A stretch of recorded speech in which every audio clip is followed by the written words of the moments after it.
Alors maintenant, on va parler technique. Et pourquoi avoir choisi une serre Rocaser? Parce que c'est la serre qui va le mieux sur le marché. Je vous en fais la démonstration. Ça veut dire que vous avez un acier qui fait 1,2 mm minimum. Regardez un peu les poinçons et tout ça, comment c'est fait. C'est très très propre. Après, vous avez les rétrains. Les rétrains, en fait, on rend le tube mâle, de façon à ce qu'il aille dans le tube femelle. Vous voyez le jeu? J'ai assez de jeu pour que ça passe et que je puisse monter ma serre sans difficulté, mais il n'y a pas de jeu de façon à ce que la serre soit très très solide.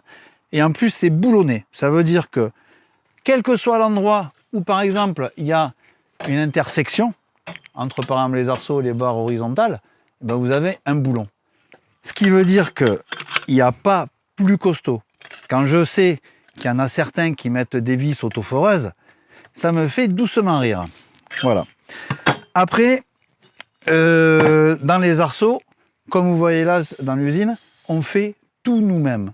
Donc, quand vous avez le bon acier, avec le bon matériel et surtout la main-d'œuvre qualifiée, vous avez une serre qui est indestructible. Là, j'en profite aussi pour vous montrer les rocapiers. Les rocapiers, c'est les pieds d'ancrage qui vont dans le sol. Voilà. Après la bâche utilisée, on n'a pas 36 bâches. Parce que ça sert à quoi d'avoir une bâche de moins bonne qualité, une bâche de moyenne qualité, une bâche supérieure? Non, nous, c'est le top du top.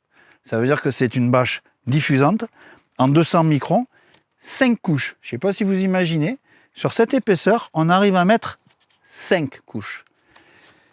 Diffusant, ça veut dire que le soleil, quand il pénètre dans la serre et qu'il passe à travers le plastique, il est éclaté. Ce qui veut dire, c'est que le légume il va cuire, il va pas cuire, on le fera cuire plus tard, il va mûrir sur son intégralité.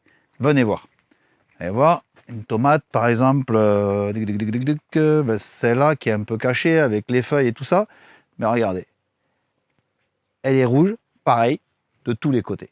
Chez nous, c'est que du professionnel, adapté à l'utilisation des particuliers. Sans oublier bien sûr les contreventements que vous avez à chaque coin de la serre. Alors le contreventement chez nous, c'est boulonné. Ça veut dire qu'il n'y a pas le choix. Une fois que vous avez en bas et en haut, il n'y a pas de réglage possible. Ça veut dire que quand votre serre elle est montée, elle est d'équerre, obligatoirement. Et ben, j'espère que j'ai été convaincant, que cette vidéo vous a plu. Et ben, je vous souhaite une bonne journée